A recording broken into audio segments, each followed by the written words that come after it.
read your petition, and I was wondering whether you could explain a bit more about what 3 years to carbon neutral looks like. Yes. So this is an offsetting proposal. By offsetting, as described in the blog entitled Offsetting, Carbon Offset, we would be selling the electricity to a much, much larger market.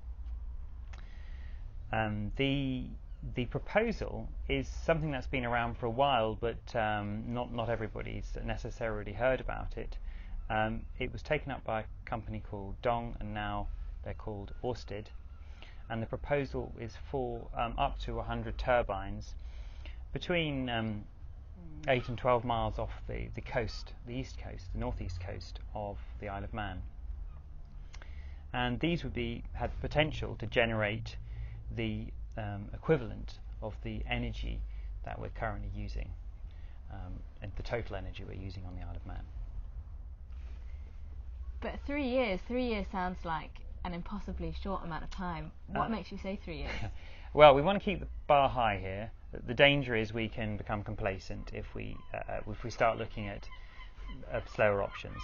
So to put up a turbine, a large turbine, they have already shown this to be possible. These are commercial companies. They can put a turbine out, in and up and functioning within 24 hours.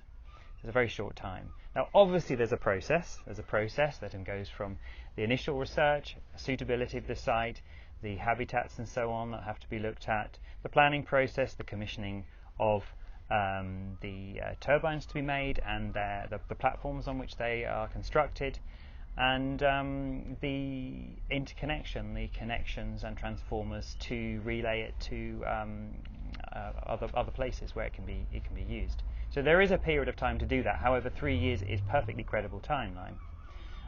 What we have now is that the latest UK round of contracts, since we'll be dealing with the UK, has passed in May. We are in a very specific situation because we have our own territorial waters, and therefore it requires some change in the law.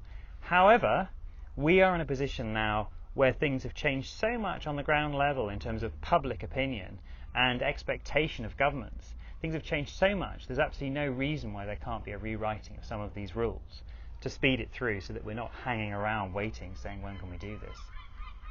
Thank you. So what is all this going to cost?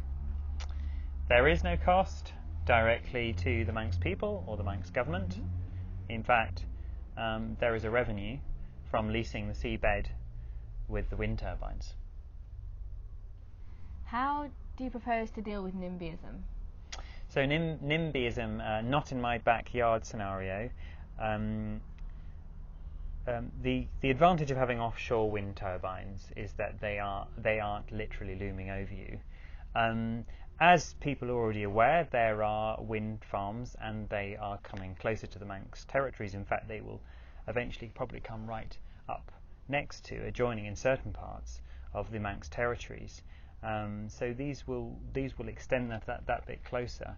However, they would still be using the designated area 6 to 12 miles offshore. So the other aspect of NIMBYism is to make people feel part of it, and we'll be covering that in a further blog regarding 5 turbines for the Isle of Man. Interesting.